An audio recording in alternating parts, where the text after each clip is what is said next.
Andrew Jackson and the Indian Nations by George Bagby.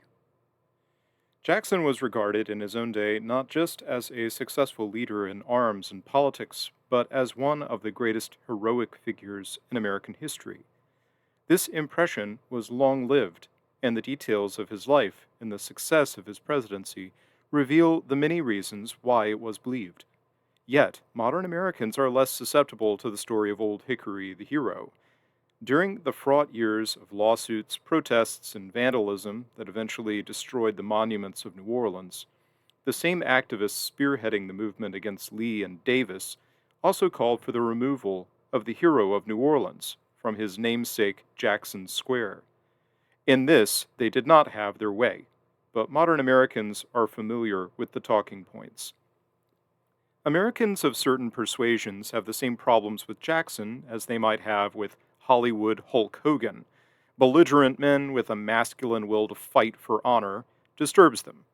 Aside from the feminization of American public life and the comparable discomfort with slavery, the most important charge against Jackson was his supposed bigotry towards the Indian nations and his passage of the Indian Removal Act. The Indian Removal Act of 1830 created the American Indian reservations. Although these institutions have undergone many changes, one important element being the Snyder Act of 1924, which made Indians American citizens, these unique states within a state permitted the tribes a special political sovereignty. Tribal customs, laws, languages, and crafts were all preserved by design under this dispensation, and this remains the chief difference between tribes brought under the protective aegis of the reservations and the tribes that predate the system, whose customs, languages, and ways were forever lost to us. Yet, the Indian Removal Act was considered radical and necessary by most Americans, regardless of region and political party, in 1830. Their impressions and beliefs about the Indians, however, were built on bloody experience. Establishment opinions today are built on idealism and propaganda. The circumstances of Andrew Jackson's world and the tribes he dealt with are key in doing justice to each. Romanticism about the noble savage of pre-Columbian America is so much a part of our imagination and discourse that it must be clearly confronted. Most American Indians, save the unusual dwellers in pueblos in the Southwest, built no lasting architecture. Some tribes dwelt in or around mounds and earthworks whose means of construction and even purpose had been forgotten by the living. All native peoples outside of Mexico were illiterate and had no domesticated livestock. All besides the pueblo dwellers practiced an itinerant lifestyle, farming seasonally in different areas and making temporary villages adjacent to hunting, fishing, or farming regions. Warfare among the tribes was constant, and a warrior culture familiar enough to Homer and Tacitus was the origin of social status. Warfare between the Indian nations was constant. At no point in American history did it stop until the last of the nations were forced onto reservations in the late 19th century. Even in the last of the Indian Wars, the Plains Indians did not cooperate in their last struggle with the white man. They continued to kill one another according to custom. A young man in these martial cultures had little or no standing in his community if he had not proven himself in battle and taken a token from his enemy, usually a body part, such as a scalp. A proven warrior was rewarded with marriage. An exceptional warrior was rewarded with leadership, and this was a means by which the older chiefs were often replaced. The mutilation so ubiquitous in Indian warfare was usually attributed to a degenerate cruelty by their European foes, even as the Anglo-American warriors adopted its tactics and took their own scalps, ears, or genitals. The fate of captives was slavery, which was a universal custom around the world until Christian Europe abolished the practice with the civilized conventions of war. The captives were not fated for mere forced toil. The tribes, unaccustomed and ill adapted for permanent practices of agriculture, had little use for slave labor. Thus, the accounts of this captivity are shocking in the needless suffering inflicted. Mothers with their children were marched in fruitless circles until they collapsed and died. Pointless tasks were given. Tortures were invented to satisfy the sadistic.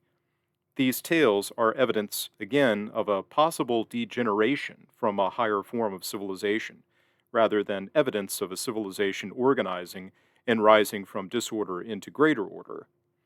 What we do know for certain is that numerous tribes first encountered by the Spaniards in the southeast, for example, had been obliterated by a combination of war and disease by the time of American independence, and the region had fallen under the dominion of the famous Creek nation. This led the Anglos belligerent against these nations to claim that the Creeks themselves were newcomers in the region. These Stone Age peoples, so called because their hardest tools were crafted from stone, were a universe of languages and ethnicities. Tribal in nature, partly because the lack of writing technology meant an intensely local and personal government, the tribes engaged in fearsome and genocidal conflict with one another. Americans are much mistaken to consider the tribes as a homogeneous whole, but this has been a regular source of confusion and warfare since the first encounters between the chiefs and the European settlers. Always conscientious of personal honor, chiefs were loath to break their word even at great personal sacrifice. Their subordinates, however, often did not feel the same. A treaty was often dismissed by the ambitious leader of a tribal coup as the corruption of the former chief, which itself justified new conflict. Treaties always involved rich gifts for the chiefs that were intended to benefit his tribe and appeal to his noblesse oblige. And so the charge of corruption by the white man is easily appreciated. Yet, the movement of a rival tribe into the same territory was often misinterpreted by the European settlers as a break in the treaty with the former residents, who were themselves at war with the newcomers. Early settlers had no knowledge of Indian tribal differences. Complaints of policy differences from chief to chief was seen as a breach of honor by the Anglos, but not by the Indians. Chiefs, moreover, only had authority as they lived, as they had personal honor, and in the area where they could communicate their authority in person. A chief could only effectively rule a small number of families. The vast majority of the tribe lived elsewhere under other chiefs. In no circumstance before modern times did any Indian tribe consolidate their government under one ruler or commander in chief. At all times, Indian tribes were split in war and in their foreign relations. At all times in the history of the Indian, instances are found not only of individuals, but of chiefs taking both sides in the various wars.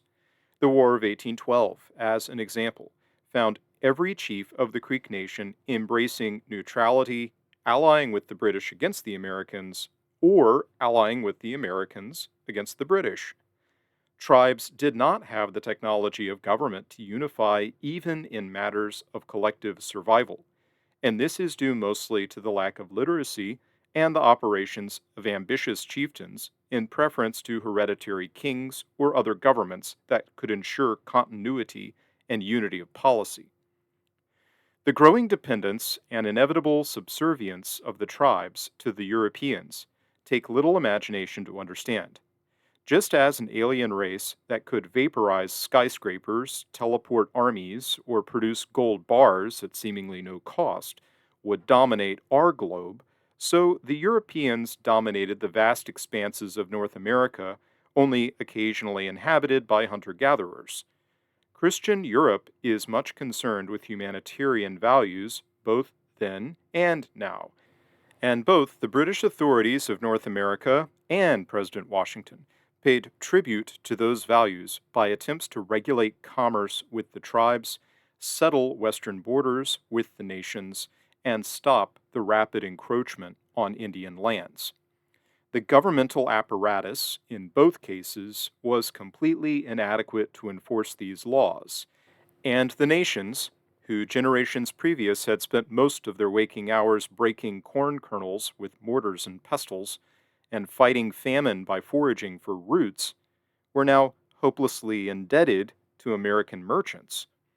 A continent where fermentation and most forms of food preservation were unknown had been saved from hunger and toil by modern technologies, but was also doomed to service and subordination by the plague of whiskey and the powerful weapons they had no ability to produce themselves. The circumstances of Jackson's life and his dealings with these noble and doomed peoples are the best to explain the matter. Jackson's first hostility with the Indians began when he came into the Cumberland country on the Wilderness Road in his early adulthood. He and his company had invested in the Transylvania Purchase of 1775, an initiative of one Richard Henderson. Henderson had negotiated with a council of Cherokee chiefs for a large territory in what is now northern Tennessee and central Kentucky, signed a treaty, and paid a large sum for the right to sell and settle the area. This was, incidentally, against the treaties that had ended the French and Indian War and passed the Proclamation Line of 1763. But the British authority had disappeared. Jackson was invested, but as the wagon trains came west, the Cherokee Council was denounced as illegitimate by chiefs who had not been present, not been consulted, and not been paid. Behind every disputed treaty on the Indian side is a story comparable to this. The lack of the unitary government and written communication meant uncoordinated policy in countless instances and traditional grounds for war among the tribes.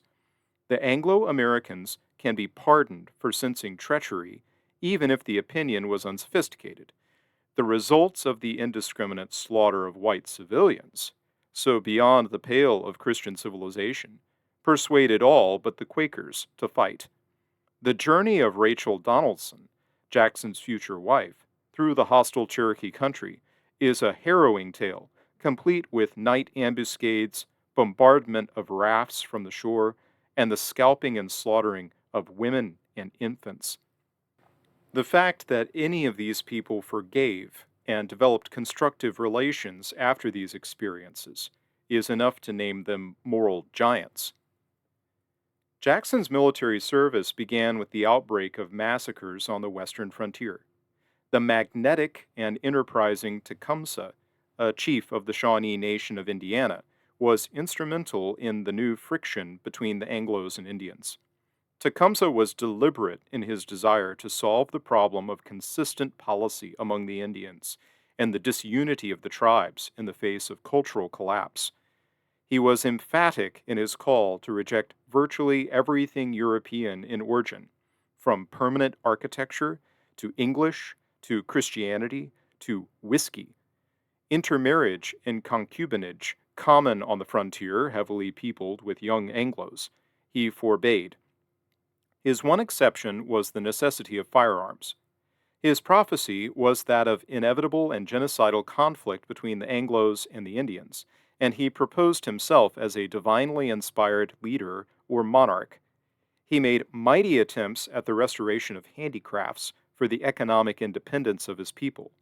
But he was not a thorough traditionalist, for he tried and failed to reform the independent violence of the warrior culture that was in conflict with his unitary goals of government. His charges remained illiterate, and so Tecumseh traveled widely to consolidate authority in person.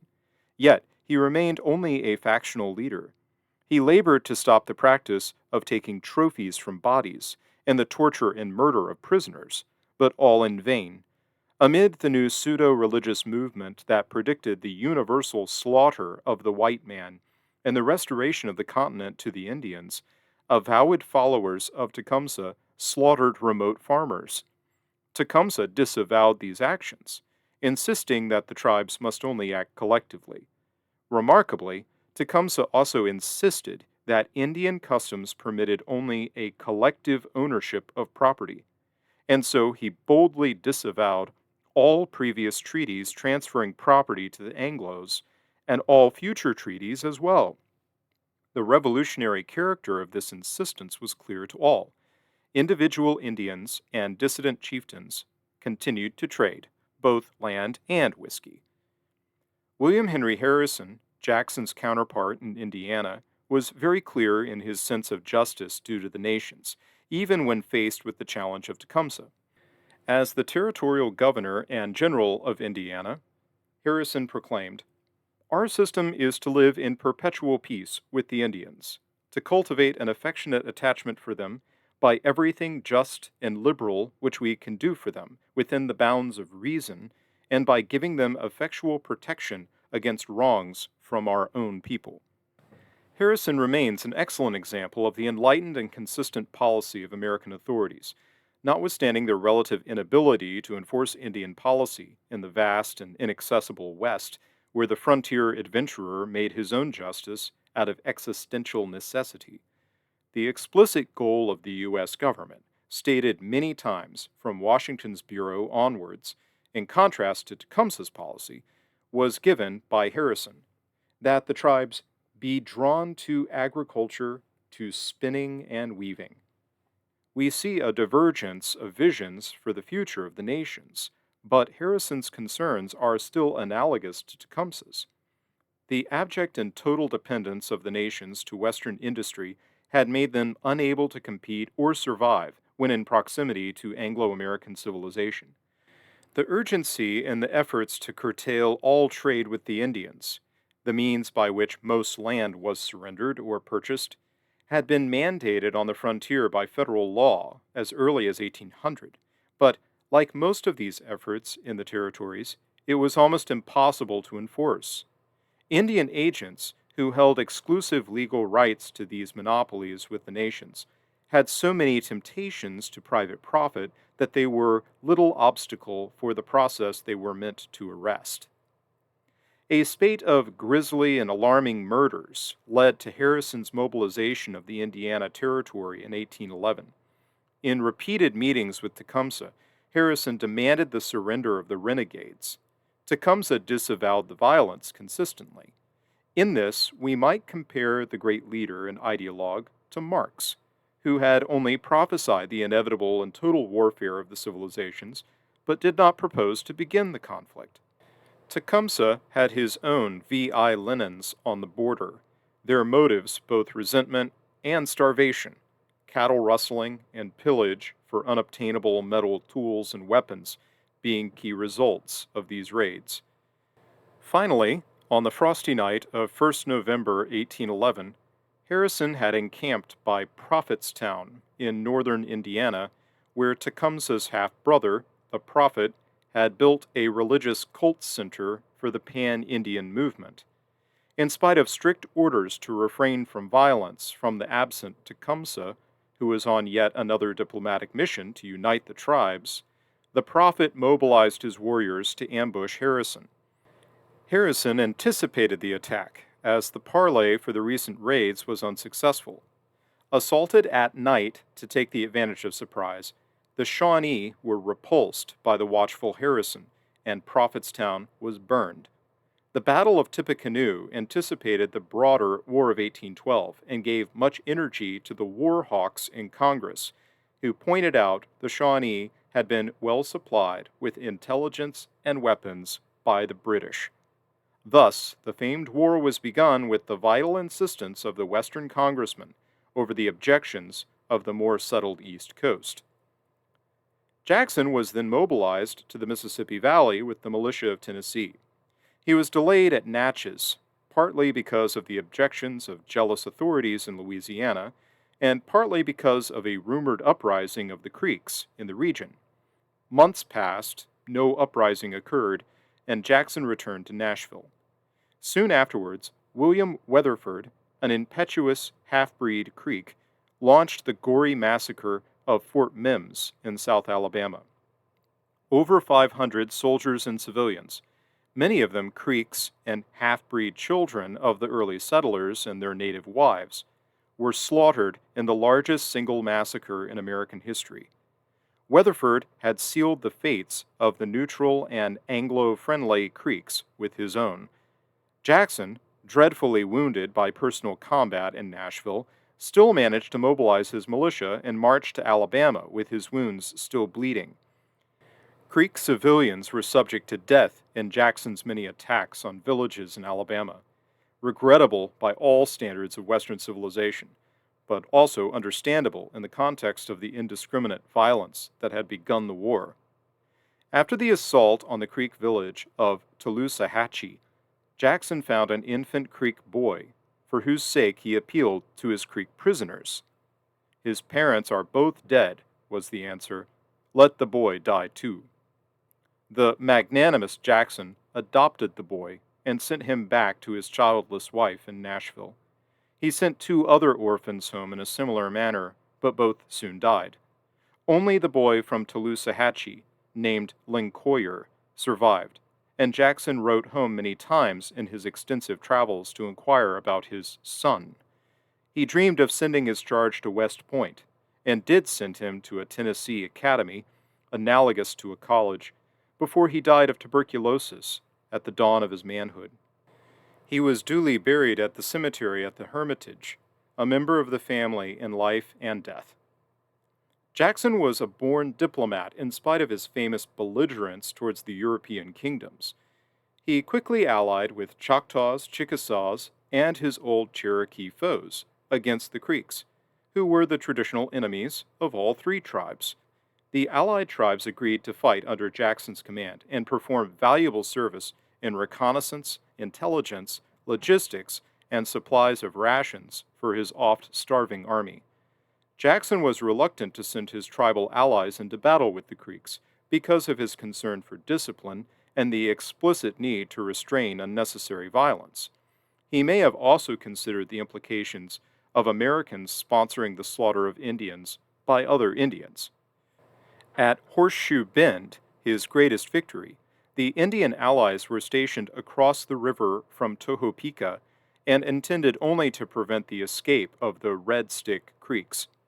Weatherford escaped this final defeat, and, with his people homeless and starving, presented himself boldly at Jackson's tent to sue for peace. As was so often the case, recalcitrant and irreconcilable Creeks broke with Weatherford, refusing to accept the Treaty of Fort Jackson, and moved their operation into the lawless land of Spanish Florida. Jackson's fruitful alliance with the nations led these allied chiefs to march with Old Hickory to Pensacola and New Orleans, where they shared the glory in the British defeat at Chalmette. Again, Jackson used their particular skills to guard his flank in the Louisiana swamp and act as his reconnaissance in the wilderness. Flushed with victory, the comrades, red and white, demobilized and returned to the valleys. Jackson returned to the Floridas again in 1817 because of renewed massacres in remote areas of southern Alabama and Georgia. The Red Stick Creeks, the diehards who had disavowed the Treaty of Fort Jackson and the massive land cessions in Alabama and Georgia, found desperate poverty and flattering British arms dealers in Spanish Florida. The Red Sticks united with the Seminole Nation, who cherished a unique name but were, in fact, a remote branch of the Creek Nation under foreign jurisdiction. Jackson returned to the border resolved to address the root of the violence, the incompetence of the Spanish administration. Liberally interpreting the orders from the War Department, he invaded Florida, executed the arms merchants, and returned to Nashville without a single casualty. The so-called First Seminole War was singularly unworthy of the name, but had much to do with the Spanish sale of the territory shortly after. Elected to the presidency some years later, Jackson declared his sincere and constant desire to observe toward the Indian tribes within our limits a just and liberal policy, and to give that humane and considerate attention to their rights and their wants in his inaugural address. His policy became the Indian Removal Act of 1830, which is in much need of explanation. American leadership had been plagued with regular violence on the frontiers from the tribes, but was newly aware of the constant risk of foreign powers using the resentments of the Indians to to mobilize them as a fifth column against the Union. This had been the mode of warfare since the French and Indian War, long before. De Soto and Coronado were among the only Europeans who never saw the weapons of their own European foes in the hands of the natives they fought. The humanitarian concern of the Anglo-Americans is always evident in law and leadership, from the British imperial authorities to George Washington and all subsequent administrations. Jackson's proposed Indian reservation in what is now Oklahoma was opposed by his own comrades, Davy Crockett and Sam Houston, who had both fought at his side in the Creek War. Their disagreement was not one of bigotry versus liberality, but over different visions of liberality. These men, who had seen old women raped and scalped by the nations, fervently wanted to foster and protect what they saw as valuable in the nations. They explicitly did not want the nations of their own southeast to experience cultural annihilation, and this is evident in their own statements. This is the manifestation of an ideal of conservation, as well as a feeling of responsibility and paternalism for these dying and genuinely primitive cultures. It is also a tribute to the greatness of soul that is the heritage of Western man. History records any number of annihilations, active or passive, for less serious sins.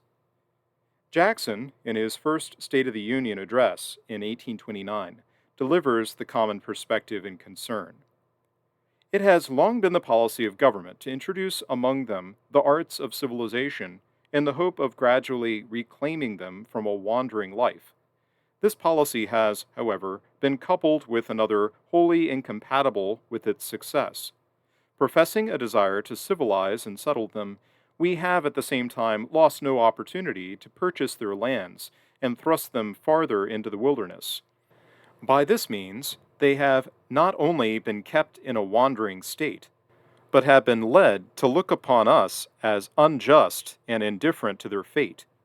Thus, though lavish in its expenditures upon the subject, government has constantly defeated its own policy, and the Indians, in general, receding farther and farther to the west, have retained their savage habits. A portion, however, of the southern tribes, having mingled much with the whites and made some progress in the arts of civilized life, have lately attempted to erect an independent government within the limits of Georgia and Alabama. Jackson's primary contention was the paradox of imperium et imperio, or the state within a state, which, as Forrest McDonald later pointed out in the context of the Southern states' claim of sovereignty, is a principal and fundamental conflict with the Union. The prospect of a Cherokee state inside the confines of Georgia was out of the question for Jackson, and also for the Georgians. Jackson continues his meditation on Indian policy. Our conduct toward these people is deeply interesting to our national character.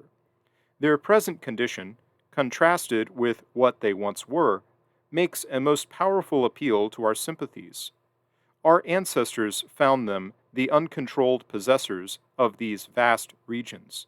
By persuasion and force they have been made to retire from river to river and from mountain to mountain, until some of the tribes have become extinct, and others have left but remnants to preserve for a while their once terrible names.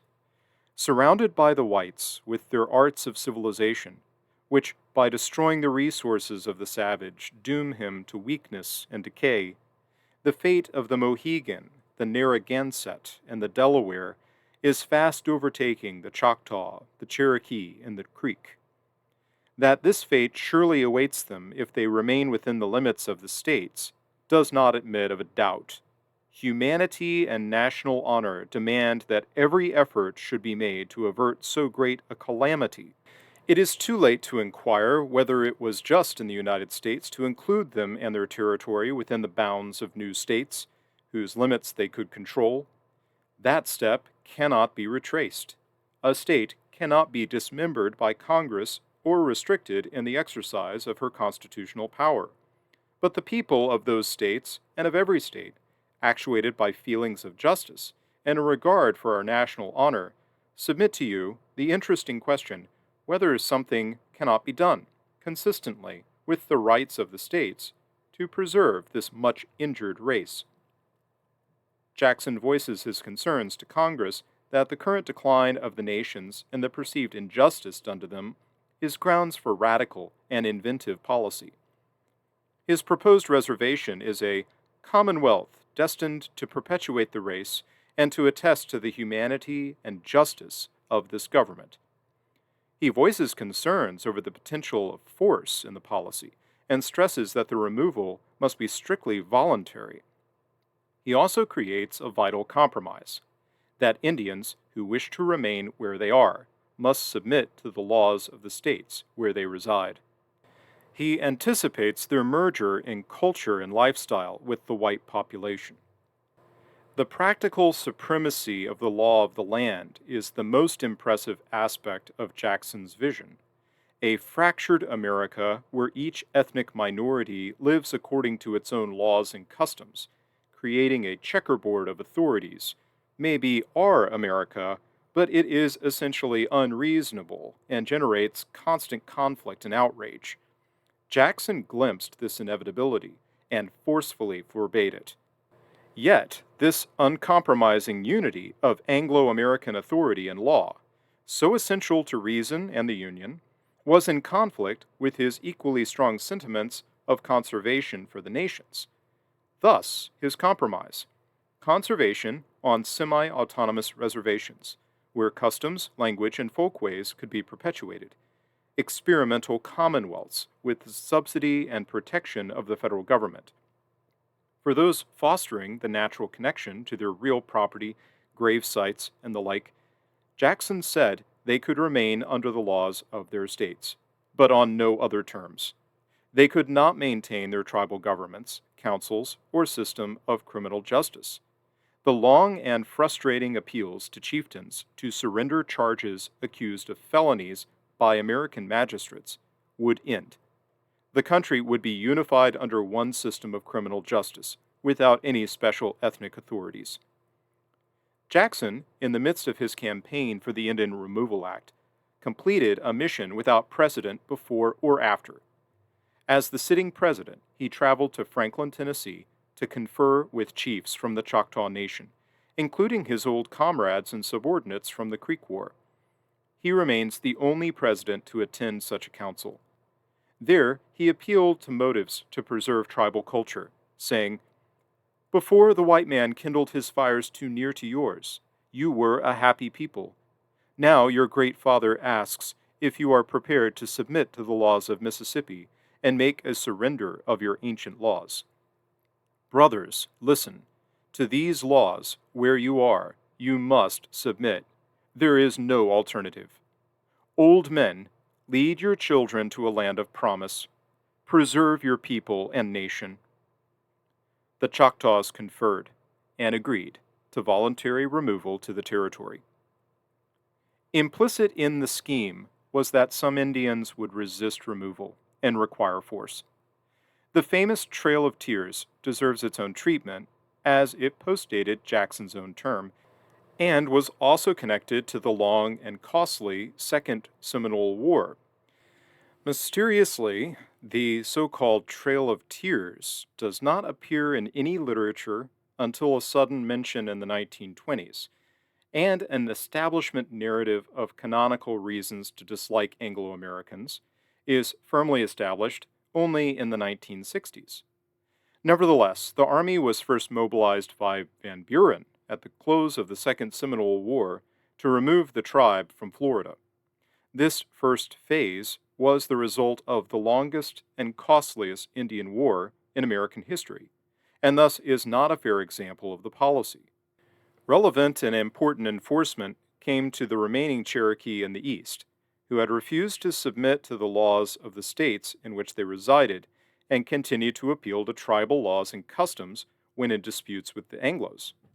The Georgians, long suffering under Creek and Seminole raids for decades, and also jealous for resources on Cherokee lands, pursued a deliberate and intractable hostility towards their resident nations until federal intervention, The hostile Anglo-Americans may merit a charge of wicked prejudice in these cases, but they had also personally witnessed the brutal warfare of the age, decades of massacres, counterattacks, and growing convictions that God had divided the nations for a reason. The stubborn hostility of a man who had lost a wife or mother to kidnapping, murder, or torture is pardonable, to say the least. The greatness of soul necessary both to forgive and submit to live among one's blood enemies is more than most are capable of. Provocation and incitements here better illustrate the high minded foresight of Jackson, his own outspoken desire to shield the nations from such belligerence is the best statesmanship under those circumstances. What we never find is evidence of bigotry in the great old Indian fighter. The Indian reservations, a unique American creation, curiosity, and unexpected tribute to the humanitarian considerations of Western leadership, require their own investigation. They are both the origin of misery and a unique alienation for many communities, the means of preservation of most of what we know about these nations today, and the foundation of the communal property traditions that have made some nations wealthy and prosperous. The collective ownership of tribal resources enabled, for example, the Seminole Nation to purchase the Hard Rock Cafe and enrich themselves collectively. The legacy, like most human creations, is mixed, but in spite of what we might credit to it, it is also the source of what most people reference when they blame the white man for broken treaties. Jackson himself stands tall. Old Hickory was the one president who knew the nations best. He fought them, allied with them, adopted their orphans, commanded their loyalty under fire, and had the audacity to appeal to them in person while in office. His sentiments concerning their collective good, in spite of the brutality of his conflicts with them, are universally liberal and paternal. This creator of the American Indian Reservation contended to use the protections of the general government to nurture the nations in an actual cultural independence, guarded from the competition and encroachment of Anglo America. The survival of the remaining nations, their languages, customs, and crafts, is due to the man from the Hermitage.